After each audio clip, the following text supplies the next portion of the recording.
वो बहन जी बोली 97 लाख का कर्जा चूका गुरुजी केवल दीप लगाने से शिव को। और आपने जो दीप बताया था, और वो दीप की गणना आज फिर कर रहा हूं इस व्यासपीठ से, फिर बाबा के धाम से। ये मीरा भयंदर की पवित्र भूमि पर अगर वो चरित्र सामने आया है और वो दीदी के माध्यम से अगर बात निकली है, तो उन दीप की गणना फिर बोल रहा हूं इस व्यासपीठ से, फिर वर्णन कर।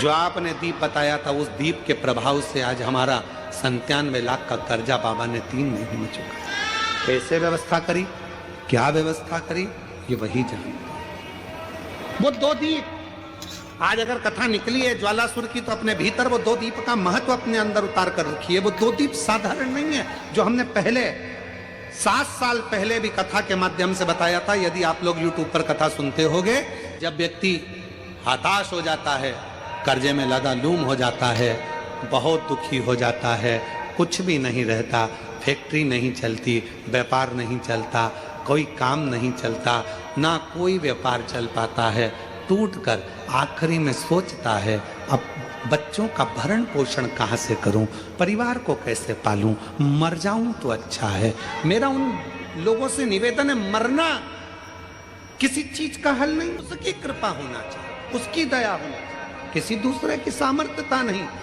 केवल देवता देंगे पल्ला झाड़ कर, और मेरा कुबेर भंडारी देगा छप्पर झाड़ कर, और वो देता है, साधारणता में नहीं देता, थोड़ा बहुत तो देता ही नहीं है। पूरी कथा को देखिए, 10 साल 20 साल 30 साल की कथा निकाल कर देखिए, पूरी कथा की वीडियो आप निकालिए, हर वीडियो में आप देखोगे भगवान ने जिसकी भी गोदी में बच्चा दिया, एक एक तो कम दिया, 2-2 ज्यादा दिया, क्योंकि उसकी रीति है, देता छप्पड़ फाड़ के, थोड़ा बहुत तो देता ही नहीं है।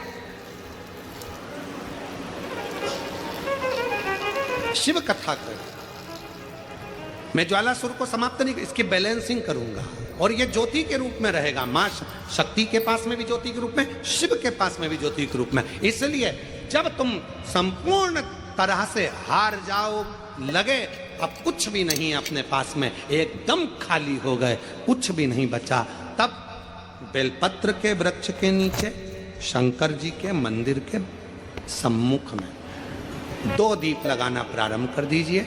एक लंबी बाती का दीप, एक गोल बाती का दीप, एक शक्ति का, एक शिव का, दोनों दीप घी के दोनों सामने रखो, बाबा को प्रार्थना करो।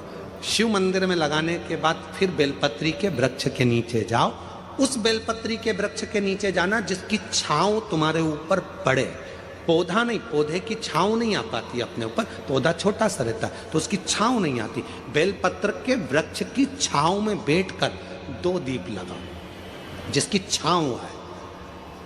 2 महीना नियम ले लो, शाम के समय पर दिन भर मेहनत करूंगा, परिश्रम करूंगा, अपने व्यापार को बढ़ाऊंगा, कर्म करूंगा, मेहनत करूंगा, और शाम को प्रदोष काल में मेरे घर का कोई भी व्यक्ति जाएगा, शिव मंदिर में 2 दीप और बेलपत्र के वृक्ष के नीचे 2 दीप लगाएगा।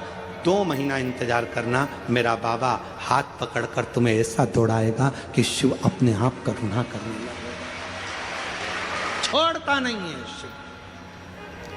दुनिया में एक दोस्त ऐसा है मेरा देव अधिदेव महादेव, दुनिया में एक मित्र ऐसे हैं मेरे शंकर भगवान, जिन्होंने शंकर को अपना सर्वस्व मान लिया। दुनिया में शिव वो दोस्त हैं, वो मित्र हैं कि संसार के मित्र भले छोड़ दें, पर मेरा महादेव, इसको मारूंगा नहीं मैं, ज्वालासुर को समाप्त नहीं करूंगा, इसको संतुलन में लेकर आऊंगा। संतुलन में करने के लिए भगवान शंकर ने अपनी वापिस नत्य की मुद्रा को प्रारंभ कर दिया, अपनी नत्य की मुद्रा।